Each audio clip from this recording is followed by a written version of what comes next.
الرجيم بسم الله الرحمن الرحيم الحمد لله الذي جعل الحمد مفتاح رزقه وطريقا من طرق الاعتراف بوحدانيته وسببا لمزيد من فضله ودليلا على آلائه وعظمته الذي لم يزل قائما دائما إذ لا سماء ساد ولا جن ولا ليل داج ولا بحر صاج ولا جبل ذو حجاج الأول لا شيء قبله والآخر لا غاية له ثم الصلاة والسلام والتحية والإكرام على رسوله نبي الرحمة والسيد الأمة بارز بريته حافظ سره ومبلغ رسالاته العبد المؤيد والرسول المصدق المصطفى الأمجد المحمود الأكمل سيدنا مولانا مولى الثقلين جد الحسن والحسين علي أبا القاسم المصطفى محمد اللهم صل على محمد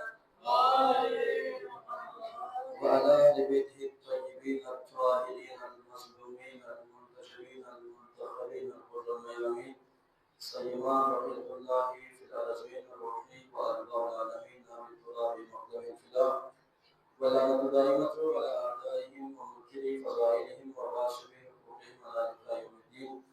أما بعد فقال سبحانه وتعالى في القرآن المجيد والفرقان الحميد بسم الله الرحمن الرحيم إنما وليكم الله ورسوله والذين آمنوا الذين يقيمون الصلاة ويؤتون الزكاة وهم راكعون وأهلهم الصلوات. اللهم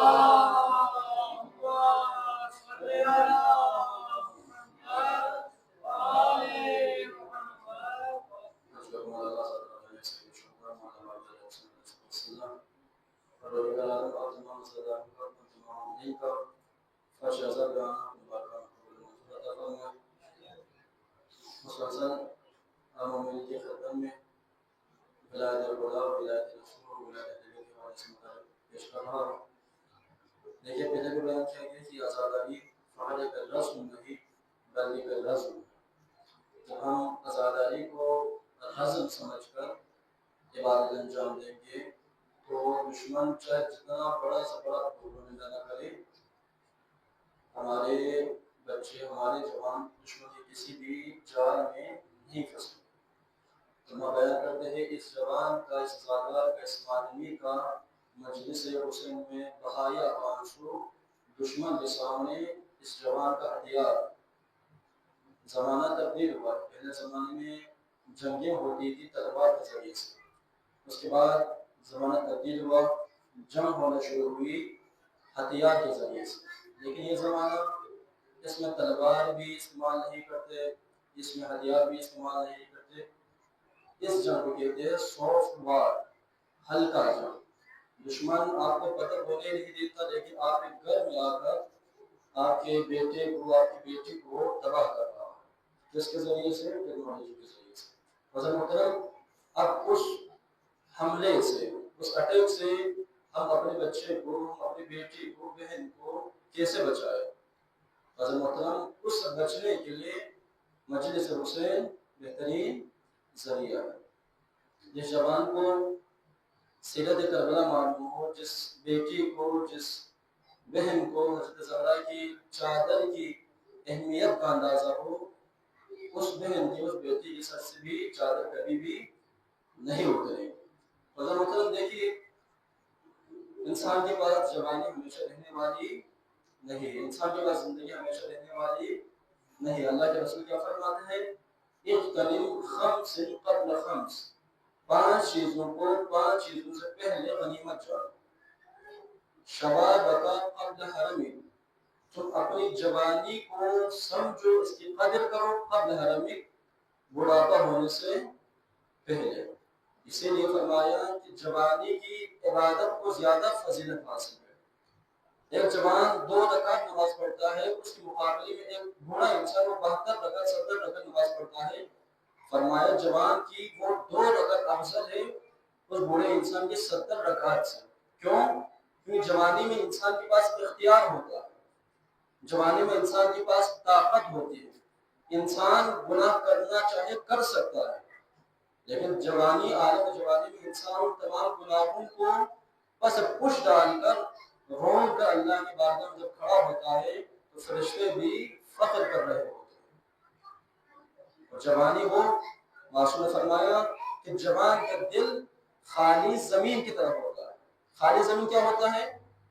جہاں پر ہم کوئی بھی بیج بو دیں وہ وہاں پر ہم آسانی سے کاشت کر سکتے ہیں۔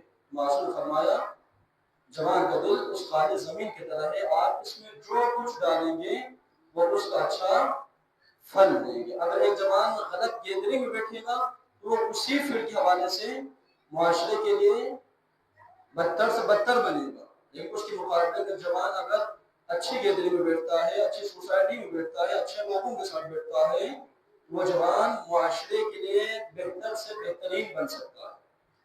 معصوم فرمایا، پیغمبر نے فرمایا شبابک قبل حرمک، دوسرا مطلب فرمایا وفراغک قبل سقمک وصحتک قبل سقمک، تم اپنی صحت کو غنیمت جانو سقم بیمار ہونے سے پہلے۔ لہذا تم دیکھیں ہمارے پاس اللہ کی جو نعمتیں ہیں، ہمیں ان نعمتوں کا تب تک احساس نہیں ہوتا جب تک یہ نعمتیں ہم سے نہ چھن جائیں۔ میں نے اس واقعے کو، اس بات کو پچھلے سال بھی بیان کیا تھا۔ ایک بیٹا ہے اپنے باپ سے ہمیشہ شکایت کر رہا ہے، بابا ہمارے پاس گاڑی نہیں، بابا ہمارے پاس بنگلہ نہیں ہے، بابا ہمارے پاس وی آئی پی چیزیں نہیں ہے۔ جب اس لڑکے نے دیکھا کہ اس کے دوست کے پاس بنگلہ بھی ہے، گاڑی بھی ہے، اس کی زندگی بہت اچھی چل رہی ہے، تو اس نے اپنے باپ سے شکایت کی ہمارے پاس یہ نہیں، وہ نہیں، وہ نہیں۔ اس نے 10 چیزیں گنوا دی۔ باپ بھی بڑا عقل مند تھا، بیٹے کا ہاتھ پکڑ لیا، سیدھا ہاسپٹل لے کر گئے، جہاں پر ایمرجنسی وارڈ تھی وہاں پر لے کر گئے۔ کسی کے پاس ہاتھ نہیں، کسی کے پاس کان نہیں، کسی کے پاس پاؤں نہیں، کسی کا دل زخمی، کسی کو سانس نہیں آ رہی۔ باپ نے پلٹ کر بیٹے سے کہا بیٹا جب اتنی زیادہ بیماریاں بڑھ رہی تھی، اتنی زیادہ مصیبتیں بڑھ رہی تھی، تب ہم کہاں تھے؟ حضرت محترم دیکھیے، اسی لیے فرمایا کہ ہمیشہ انسان کے لیے خود سے اوپر کے بندے کو نہیں دیکھنا چاہیے، خود سے نیچے کے افراد ہیں ان کی طرف نظر رکھیں گے تو انسان کبھی بھی ناشکرا نہیں ہوں گے۔ لئن شکرتم لازیدنکم، تم جتنا شکر کرو گے اللہ اتنا زیادہ دے گا۔ فرمایا صحت کا قبل سقم، تم اپنی صحت کو، اس جوانی کو، اس تندرستی کو غنیمت جانو بڑھاپا ہونے سے پہلے۔ جب ضعیف ہوں گے، بوڑھے ہو جائیں گے، کچھ کرنے کے لائق نہیں رہے گا، تب جا کر اللہ کی بارگاہ میں سجدہ کرے گا، تو اس سجدے کی اتنی زیادہ فضیلت نہیں جتنی فضیلت جوان کے سجدے کو ہے۔ بابا سے بلند ترین صلوات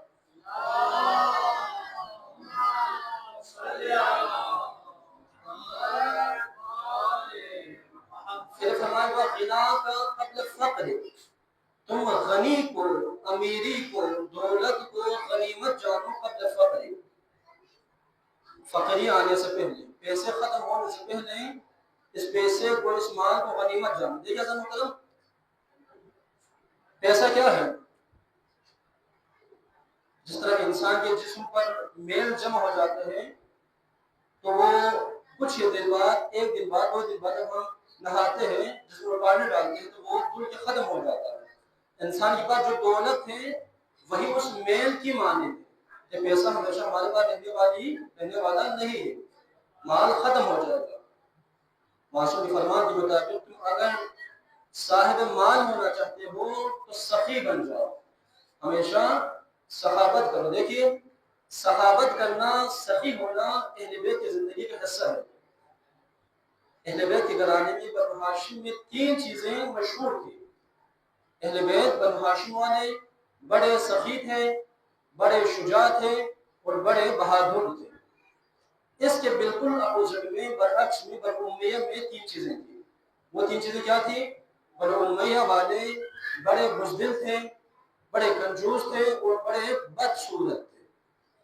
حضرت محترم ہم جس اہل بیت کو، جن اہل بیت کو، جن اماموں کو فالو کرتے ہیں، ان کی پیروی کرتے ہیں، ان کی ولایت کو برقرار کرتے ہیں، تو ہمیں بھی چاہیے کہ اپنے زندگی میں ہم بھی سخی بننے کی کوشش کریں۔ دیکھیے ضروری نہیں کہ آپ بارگاہ کے لیے، مسجد کے لیے، کسی نیک کام کے لیے 10,000 دے دیں، 20,000 دے دیں۔ آپ کی جتنی استطاعت ہے اتنی استطاعت کے مطابق آپ اللہ کے نام میں دیں گے۔ اللہ قرآن میں کیا فرمایا؟ الجزاء الاحسان الا الاحسان، اللہ احسان کے بدلے احسان پلٹاتا ہے. اور دوسرے بار میں آیت میں کیا فرمایا؟ جو انسان 1 روپے اللہ کے راہ میں خرچ کرے گا اللہ اسے 10 روپے پلٹا دے گا. کہ ہم اگر نیک کاموں میں خرچ کریں گے تو ہمارا کوئی بھی پیسہ رائے گا نہیں جائے گا. اس کے بعد معاشرے نے فرمایا وَحَيَاتَكَ قَبْلَ مَوْتِكَ، جو اپنی زندگی کو اس حیات کو غنیمت جانو موت آنے سے پہلے. بارک اللہ تعالی صلوات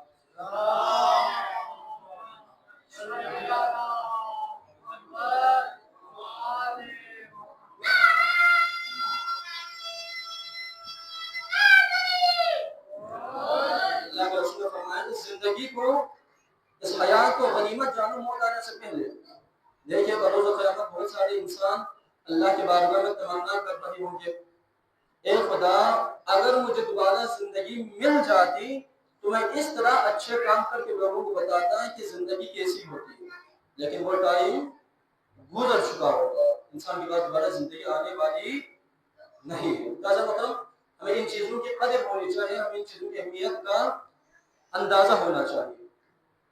ان چیزوں میں سے کیا ہے سب دیکھیے، میں نے ایک اور مجلس میں بیان کیا تھا، انسان کے درمیان بھائی چارگی ہونا، بھائی چارہ ہونا، بھائی اور بھائی کے درمیان محبت ہونا. یہ ہمیں کہاں سے ملتا ہے؟ یہ سیرت ہے مولا عباس کی.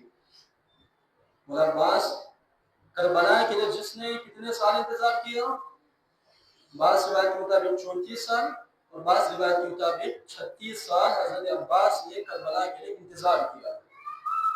ہمیشہ امام حسین کو کبھی بھی بھائی کہہ کر آواز نہیں دی، بھائی کہہ کے نہیں پکارا، ہمیشہ آقا اور مولا کہہ کے پکارا. لیکن کربلا کے میدان میں جس عباس نے 36 سال انتظار کیا، دیکھیں امام حسین کے ساتھ حضرت عباس کی محبت کس طرح ہے. 9 محرم ہے، بعض روایت کے مطابق حضرت عباس نے پانی تلاش کرنے کے لیے کنویں کھودے، کربلا کے میدان میں کنویں کھودے. تو باقی افراد ویسے بھی پیاس ہے، 3 دن کی پیاس ہے، لیکن ایک انسان اگر کنواں کھود رہا ہے، کام کر رہا ہے تو وہ انسان کتنا پیاسا ہوگا. اس عالم میں حضرت عباس کے لیے ایک انسان جس کا نام شمر ہے وہ آمان نامہ لے کے آتا ہے. آنے کے بعد اس کا آواز کو چیختا رہا، لیکن حضرت عباس نے اس کی آواز پر کچھ بھی نہیں کہا. لیکن امام حسین نے کہا عباس جاؤ جا کر دیکھو یہ کیا کہتا ہے، یہ کیا لے کے آیا. حضرت عباس نے کہا کیا بات ہے؟ کہا عباس میں تمہارے لیے اور تمہارے بھائیوں کے لیے آمان نامہ لے کے آیا. دیکھیے اگر ہم میں سے کوئی ایسا ہوگا جس کے پاس اتنی شدت پیاس ہو تو ممکن تھا بہل جاتے اس کے امان کو قبول کر لیتا. لیکن حضرت عباس نے یہ جملہ بھی نہیں کہا کہ تمہارا شکریہ کہ تم نے امان نامہ لے کے آئے. حضرت عباس کے جملے کیا ہے؟ فرمایا لعن اللہ علیک ولعن اللہ علی امیرک ولعن اللہ علی امانک، تم پر بھی لعنت ہو، تمہارے امیر پر بھی لعنت ہو اور تمہاری امان نامے پر بھی لعنت ہو. اتترکو من خلق اللہ لاجلی، کیا تو یہ سمجھتا ہے کہ عباس اسے چھوڑ دے جس کے لیے عباس علمدار کو خلق کیا گیا، بنایا گیا. حضرت عباس کی زندگی امام حسین کے گرد گھومتی تھی. میرے مولا میرے آقا مجھے کیا حکم دیں گے، ہمیشہ عباس امام حسین کے حکم کے منتظر رہتے. حضرت عباس کا مقام چوتھے امام فرماتے ہیں نام العباسی منزلتا یبتہ بہا جمیع الشہداء یوم القیامہ. میرے چچا عباس کے پاس ایک ایسا مقام ہوگا، ایک ایسی منزلت ہوگی، اس منزلت کو دیکھ کر، اس مقام کو دیکھ کر بروز قیامت تمام شہداء رش کریں گے ایک کاش یہ مقام ہمیں بھی ملا ہوتا. دیکھیے عباس کو یہ مقام کیسے ملا. عباس کس کا بیٹا ہے؟ مولا کائنات کا بیٹا. دیکھیے عباس جیسا بیٹا پیدا کرنے کے لیے فقط باپ کا علی جیسا ہونا کافی نہیں، بلکہ ماں ام البنین جیسی بھی ہونی چاہیے. اس لیے اللہ نے بیان کیا کہ جب کوئی جوان شادی کرنے کے لیے سوچتا ہے تو اسے یہ نہیں سوچنا چاہیے کہ میری بیوی میری زوجہ کس طرح کی ہو، بلکہ اس جوان کو یہ سوچنا چاہیے کہ مجھے اپنے بچوں کی ماں اس گھر میں لانا. کیونکہ ماں باپ کی عادتیں اولاد کے لیے ارث میں ملتی ہیں. جس طرح باپ کا مال، باپ کی دولت اولاد کے لیے ارث میں ملتے ہیں، اسی طرح ماں باپ کی عادتیں بھی، اگر باپ بہادر ہے بیٹا بھی بہادر ہوگا، ماں پردہ ہے بیٹی بھی پردہ ہوگی، ماں باحیا ہے بیٹی بھی باحیا ہوگی. تبھی مولا کائنات نے کیا فرمایا اپنے بیٹے بڑے بھائی عقیل سے کہ آپ میرے لیے ایک ایسے خاندان کی خاتون تلاش کریں جو خاندان بہادر ہو، شجاع ہو. حضرت عقیل نے، جو مولا کائنات کا بڑا بھائی تھا، بنو کلاب جو عرب میں مشہور تھا بہادری کے لحاظ سے، بنو کلاب گئے، وہ جہاں کا سردار حضرت حزام تھا، ان سے حضرت ام البنین کے حوالے سے رشتہ پیش کیا مولا کائنات کی طرف سے.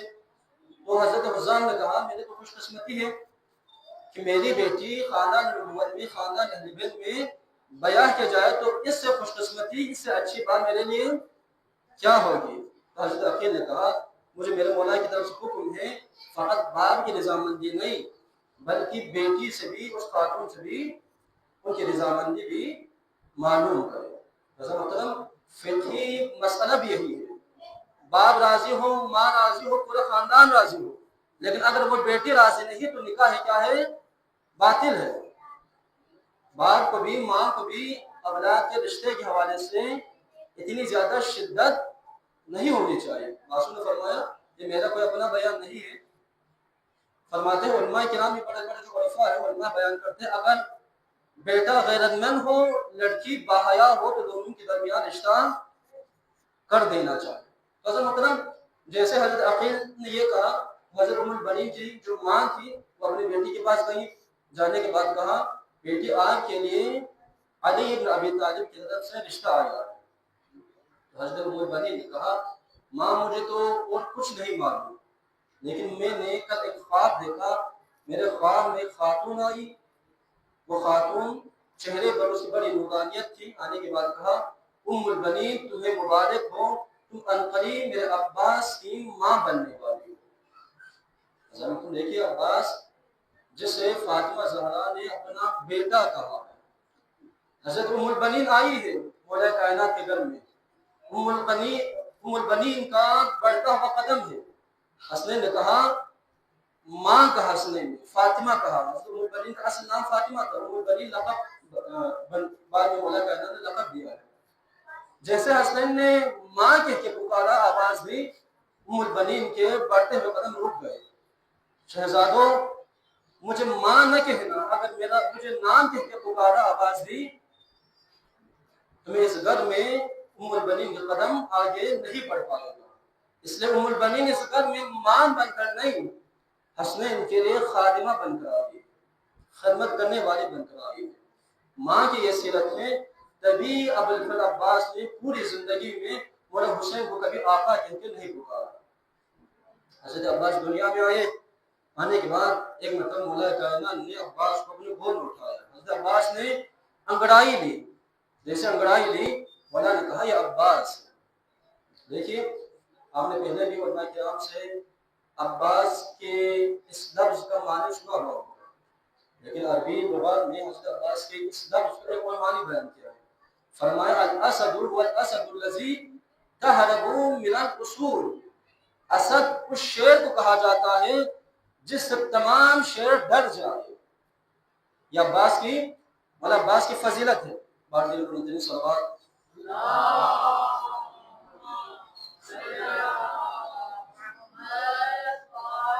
عباس کو شیر کو کہتے ہیں جس سے تمام شیر ڈر جائے. حضرت عباس کو شیر کس نے کہا؟ مولا کائنات نے. مولا کائنات کون؟ جو شیر خدا ہے. حضرت محترم جو اللہ کا شیر کہلائے اسے علی کہتے ہیں، اور جو علی کا شیر کہلائے اسے عباس کہتے ہیں. جسے علی عباس کہہ کے پکارے، شیر کہہ کے پکارے. اب حضرت عباس دنیا میں آئے، مولا کائنات نے اپنے گود میں لیا. ایک مرتبہ عباس کے لبوں پہ بوسہ دیا، آنکھوں پہ بوسہ دیا اور کانوں پہ بوسہ دیا. حضرت زینب بیٹھی ہوئی تھی، تشریف فرما تھی، سوال کرنے لگی بابا میرے بھیا عباس کے لبوں پہ بوسہ، آنکھوں پہ بوسہ، کانوں پہ بوسہ. فرمایا یرا بالحق ینطق بالحق یسمع بالحق، تاکہ میرا عباس دیکھے تو حق دیکھے، بولے تو حق بولے، سنے تو حق سنے۔ ہمارے جوانوں کے لیے، مومنین کے لیے عباس علمدار کی زندگی نمونہ عمل ہے، تاکہ ہم جب کسی چیز کو دیکھیں تو وہ چیز ہمارے لیے حلال ہو۔ جب ہم عباس علمدار کے مصائب سن کے گھروں میں جائیں تو ہمارے کان کسی ایسے آواز کو نہ سنے جو ہمارے کان کے لیے سننا حرام ہو۔ جب ہم عباس کے فضائل پڑھ کر یا عباس کہہ کر جس زبان سے عباس کہا ہو، اس زبان سے کسی کے لیے گالی نہ نکلی، اس زبان سے کسی بچے کا، کسی بیٹے کا باپ کے سامنے، ماں کے سامنے کوئی برا الفاظ نہ نکلے۔ اتنا کہنا تھا۔ حضرت زینب نے کہا بابا میرے بھیا کو ذرا میرے حوالے کرو۔ حضرت عباس حضرت زینب کو گور میں لیا، گور میں لینے کے بعد پیار کیا، پیار کرنے کے بعد حضرت عباس کے کام میں کچھ کلمات کہے۔ مولا نے کہا بیٹے زینب آپ نے عباس کے کام میں کیا کہے؟ کہا بابا میں اپنی ماں فاطمہ کی وصیت پہ عمل کر رہی تھی۔ میری ماں کا جب آخری وقت تھا، میری ماں نے کہا تھا بیٹے زینب جب آپ کا بھائی عباس دنیا میں آئے گا تو اسے گود میں لینا، اسے پیار کرنا اور میری طرف سے عباس کو سلام کہنا۔ عباس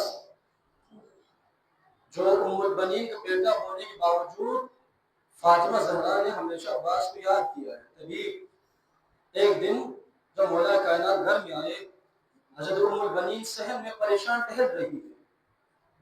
کہا ام البنین کیا ہوا، پریشانی کس لیے؟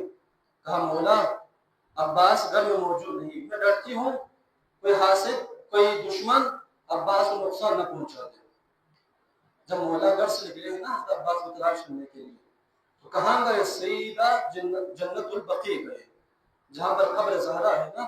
مولا عباس وہاں پر بیٹھ کر گریہ کر رہے تھے، رو رہے تھے، یہ کہہ رہے تھے بی بی میں نے سنا ہے ایک شقی نے آپ کے دروازے کو آگ لگا دی۔ بی بی میں نے سنا تھا کسی شقی نے جلتا ہوا دروازہ آپ پہ گرایا ہے۔ بی بی میں نے سنا تھا کسی شقی نے، کسی ملعون نے آپ کے ہاتھ پہ تازیانہ مارا۔ زدارو عباس کی سیرت کہاں سے آئی؟ ماں کی سیرت سے۔ زدارو عباس کون؟ جو باب الحوائج ہے،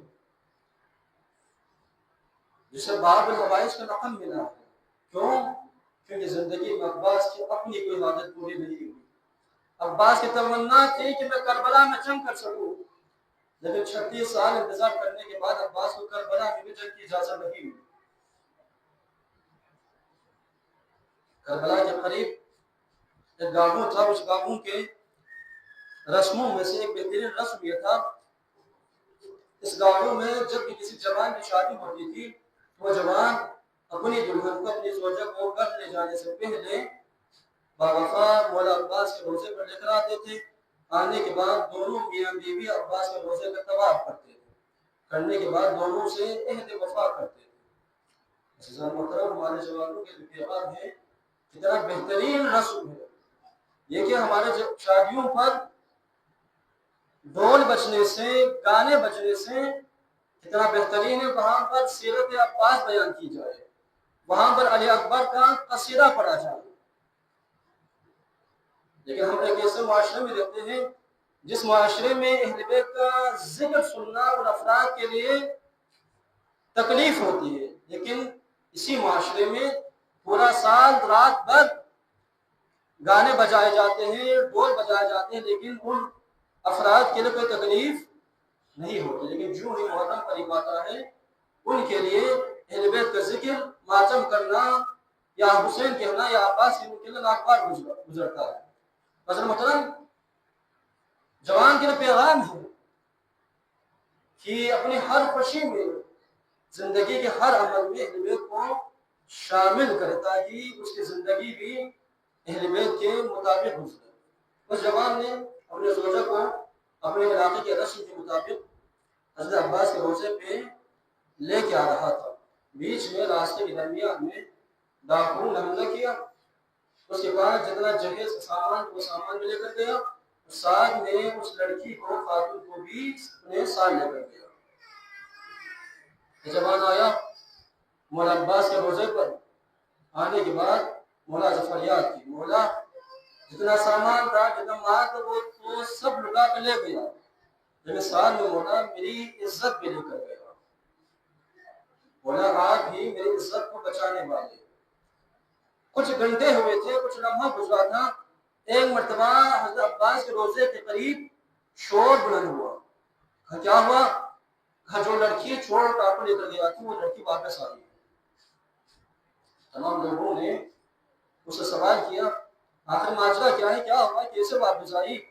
تو اس لڑکی نے بھی، جہاں تک وہ واقعہ اس لڑکی نے سنایا تھا وہاں اس لڑکی نے بھی وہی واقعہ بیان کی۔ بیان کرنے کے بعد کہا جب وہ لوگ مجھے لے کے جا رہے تھے تو میرے ذہن میں خیال آیا کہ میرے عباس علمدار کو آواز ہو، کیونکہ ہم مولا عباس کے روزے پہ جا رہے تھے۔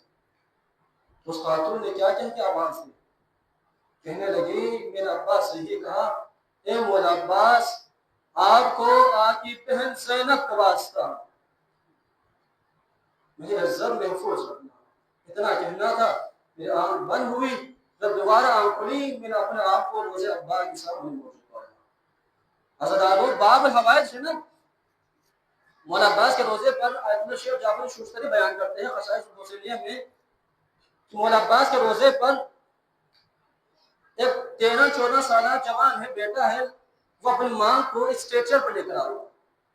آنے کے بعد مولا عباس سے کہا مولا میرے پاس ایک ہی ماں ہے، یہی ماں میری دنیا ہے، مولا میری ماں کو شفا عطا فرما۔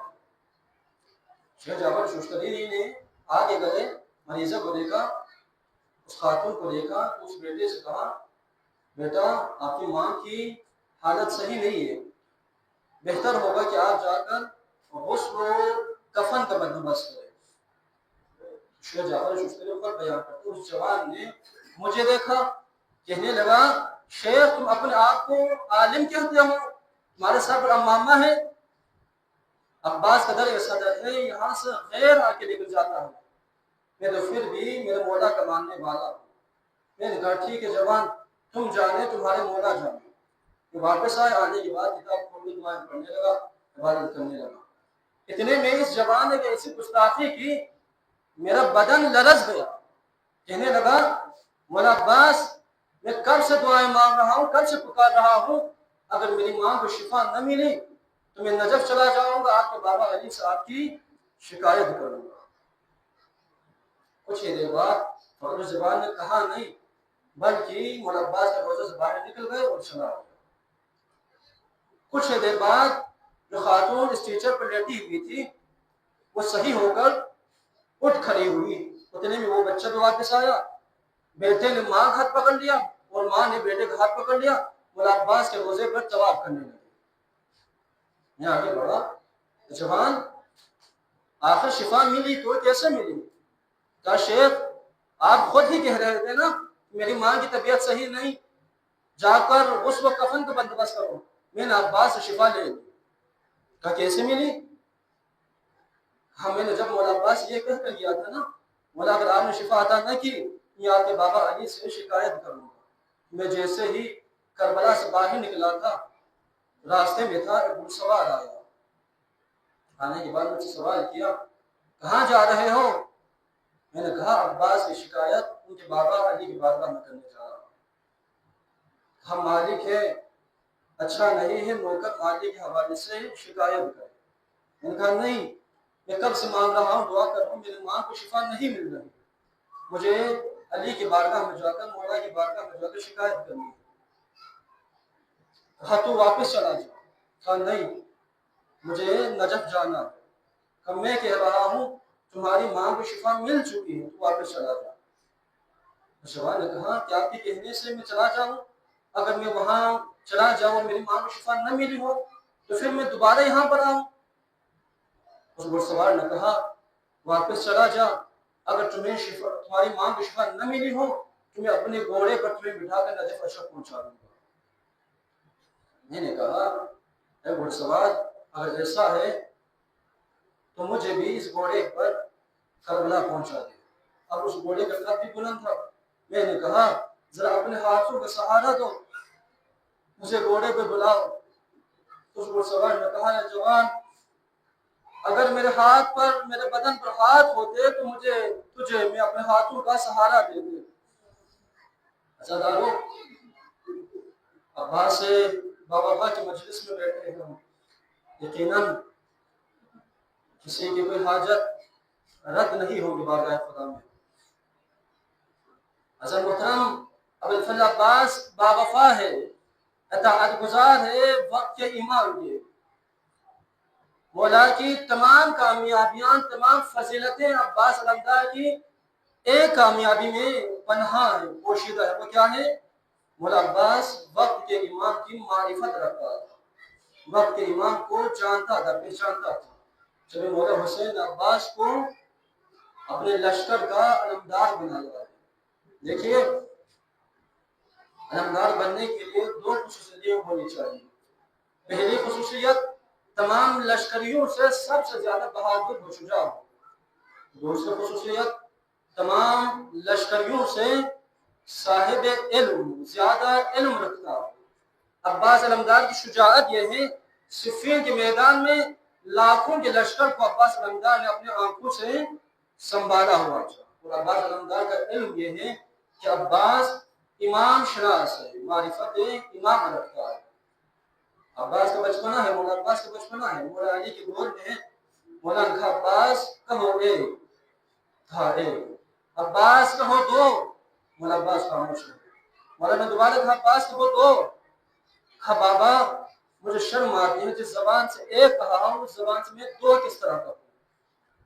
تبھی معصوم نے فرمایا امن العباسی نافذ البصیرہ، میرے چچا عباس صاحب بصیرت تھے، صاحب علم تھے، صاحب بصیرت تھے۔ حضرت محترم،